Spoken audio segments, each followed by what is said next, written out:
Ano nga ba ang nangyari kay Atasha Mulak, ang pinakmamahal na anak ng mga screen legends na sina Aga Mulak at Charlene Gonzalez ay isa sa pinaka-promising na fresh na muka sa Itbulaga hanggang sa misteryosong nawala siya sa nasabing noontime show nang walang bakas.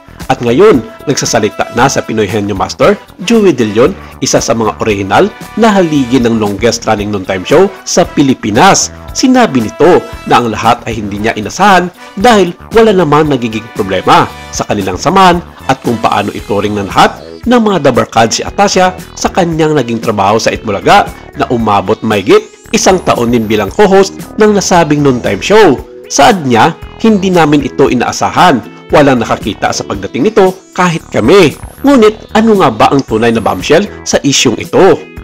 Hindi nagpapigil si Joey nang banggitin niya ang pangalan nina Aga Mulak at ang asawa nitong si Charlene Gonzalez dahil nung una inisnab na nito ang hiling ng dalawa para sa kanilang anak na si Atasha Mulak na hanggang ngayon ay hindi pa rin nakakabalik sa The Barkads. Si Atasha Mulak ay sumali sa Itbulaga na may labis na kinang na inlove agad ang mga manunood sa kanyang alindog, kagandahan at natural na presensya sa screen.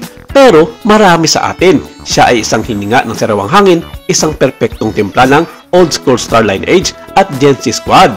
Pero ilang buwan pa lang sa kanyang stint, bigla siyang tumigil sa paglabas sa show. Walang anunsyo o walang paalam. Hindi kahit isang misteryosong kwento sa Instagram. Naiwang naguguluhan ang mga fans at nagtatanong na saan na nga ba si Atasha? Ano ang nangyari sa likod ng mga eksena? Sa isang pambihirang sandali ng prangkahan sa isang panayam sa likod ng entablado, pagkatapos ng isang kumakailang taping, sa wakas ay kinausap ni Joey ang sinasabing elepante sa silid. Sabi niya, nagulat kaming lahat. I thought she was doing great. But you know how it is? Minsan ang mga desisyon ay hindi ginagawa ng taong nakikita natin sa TV. Tanong niyo sa kanyang mga magulang, baka hinila nila ang plug. May katahimikan tapos nagtawanan pero malinaw ang mensahe. Si Aga at Charlene Gonzalez Mulak ang tinutukoy ni Joey.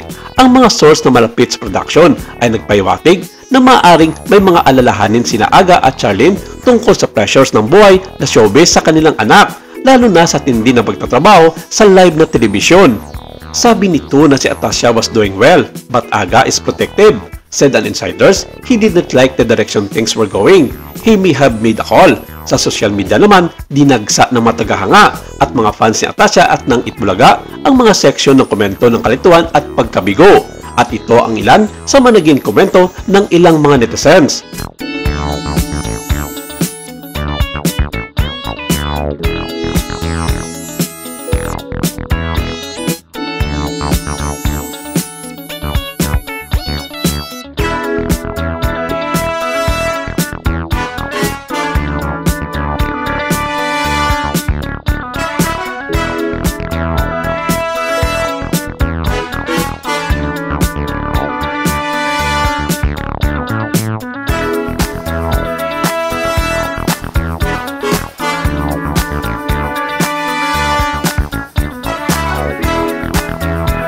Hanggang sa ngayon, hindi pa sumasagot ang mag-asawang Aga at Charlene Gonzalez Mulak sa mga komento ni Joey o sa lumalalang espekulasyon tungkol sa pagkasangkot niya sa pag-alis ni Atasha. Si Charlene Gonzalez ay nanatiling tahimik, pinili salip na mag-post ng content na may kilalaman sa pamilya sa kanyang Instagram account.